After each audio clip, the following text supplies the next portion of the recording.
Hey everyone, welcome to Strange Stories, where we explore near-death experiences and supernatural stories from people who've had a glimpse of the other side. If you enjoy our content, please consider liking the video and subscribing to our channel. Without further ado, let's get to the story of the day. Story number 1. I'm glad to see that people are talking about what they've been through. I just recently thought that I should think more about my own experience because it might help me figure out what I want to do here. In August of 1978, my family was building a house which was about half done. My mom was in the woods getting wood for a new wood pile she was making, and I was playing with a neighbor friend in the shell of a house we had. The stonemason was supposed to come look at our chimney and basement area that day so he could get a good idea of where to start his work soon after. Each floor's holes for the chimney were usually covered with heavy boards so no one would fall through them. I didn't know it, but they had taken these down that day for his measurements and not put them back. On the same day, the basement was also steamrolled to get it ready for the cement to be poured.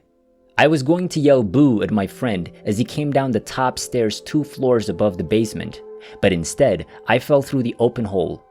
I remember thinking how great it was to be flying and how scary it was that the ground was coming at me so fast. Then I screamed, and my mother in the woods heard me.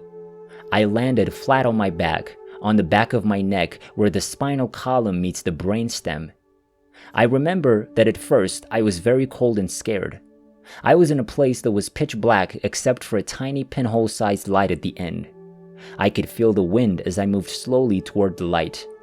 As the light got brighter, I could see that I was in a small tunnel. I could see that the sides of the tunnel were rough, like a tunnel made of earth. As I got closer to the light, I slowed down and noticed that it was very warm, unlike any other warmth I'd ever felt. When I was almost in the light, if you can call it that, I stopped and floated in front of what looked like a human figure, but the background light was so bright that I couldn't see its face. The arms were outstretched as if to embrace me, and I wanted to be in that light more than anything. I felt like I was accepted and loved more than anything else on earth. When my mother yelled my name, I was just a few feet away from running into those wonderful arms. During my whole trip, this was the only sound or voice I heard. I hesitated and looked to see if this person had also heard her. I was madder than I'd ever been at my mother because she was going to stop me from going into the light. Certainly, the figure's arms were crossed and held out in front of it. Slowly, it pushed me back where I'd come from into the dark and cold. I'd never wanted anything as much as I wanted to be in that light. I now know that nothing will ever be as great as going back to that place and finally being accepted. I look forward to that day, but I don't feel like I've done what I was put on earth to do. As I moved away from the light in the tunnel, I could see my long hair moving in front of me. When I woke up on my back with my thumb in my mouth and saw my mother crying and looking more scared than I'd ever seen her look again, I was very angry and scared. The ambulance with its siren on came from 25 miles away, and I could feel my lungs burning as they tried to take in air. My back hurt a lot as they took me away for tests, shots, and then to spend the night in the children's intensive care unit. I don't remember thinking about what happened in the tunnel until I was about 14 and heard a similar story. That's when I figured out what had happened. I can still remember that tunnel and that light as clearly as if they had happened just last night. I don't think it was a dream because dreams fade quickly and get less clear as time goes on. For all the doctors who say that near-death experiences are caused by drugs, I say that I was a healthy, active 8-year-old child who'd never been to a hospital after birth until that day. The next day, I was released from the hospital, even though my parents had been told that I would be paralyzed at best and would have long-term brain damage from the blow to my head and neck. I didn't even get a bruise, and I went on to graduate from college without any problems. I admire your bravery in doing this research, and I think it's very important that NDEs are seen for what they are in society as a whole. In the meantime, those of us who are chosen will go on loving each other and knowing what our time on Earth is really about. Story number 2. On March 28, 1989, I was driving our 3 children, ages 10, 7 and 9 months in a small Honda hatchback. We were driving back to Toledo, Ohio, from Cleveland on the turnpike after spending spring break with my girlfriend's kids. It was a very windy, cold spring day, and after roller skating with their friends, my kids all fell asleep while wearing their seatbelts. At mile marker 85.1, around 5:30 p.m., the car went off the road to the right and hit a parked semi-truck that was not moving. One witness said that the strong wind caused our small car to drift and crash, but it's likely that I fell asleep at the wheel. At the time, there were neither airbags nor road edge strips that vibrated loudly to warn drivers. After the crash, I lost consciousness because my chest hit the steering wheel, causing bruises to my heart and an abnormal heartbeat. I still don't remember the crash. My NDE was not the classic story of going through a tunnel toward a bright light or meeting dead relatives or God. I remember it being completely dark and feeling like a warm, comforting, and still presence was all around me. I was surrounded by peace and calm. I immediately knew everything there was to know about everything. I was overjoyed that I knew everything there was to know about everything in the universe right then. It was very energizing to realize how much power comes from knowing about physics, astronomy, psychology, medicine, agriculture, meteorology, chemistry, etc. Everything about how the physical and spiritual worlds work. I felt like I was on top of the world and so happy to have the absolute truth. In Earth time, that probably only lasted a few seconds or minutes, but it was the most satisfying thing I'd ever done. A kind stranger woke me up all of a sudden, and my body felt like it was made of ice. Rescue workers wanted me to get out of the car, but I was too stubborn to leave that moment of absolute clarity. All the wisdom I'd been given was quickly slipping away, almost as quickly as it had been given to me, and I tried in vain to hold on to any piece of knowledge I could. I was very upset and annoyed that I didn't know how to talk to the state police trooper, even though I was supposed to. Soon enough, I realized that my children were in grave danger and I had to let go of my sense of divine entitlement. Lauren, our 7-year-old daughter, had a heart attack at the scene and an open brain injury.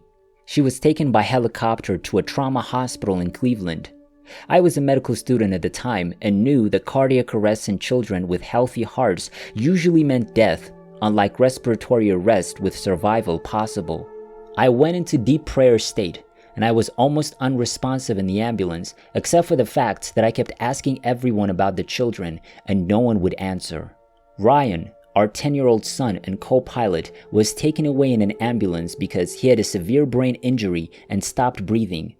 Our baby, Amelia, was in shock, but she only had a cut on her chin. She was almost left at the scene, but a kind stranger took her into his car with his wife and sons. She also went with Lauren in the helicopter. I was taken to a different hospital in Toledo, and Ryan was later flown there too. The end result was terrible. The next morning, my husband Greg drove to Cleveland.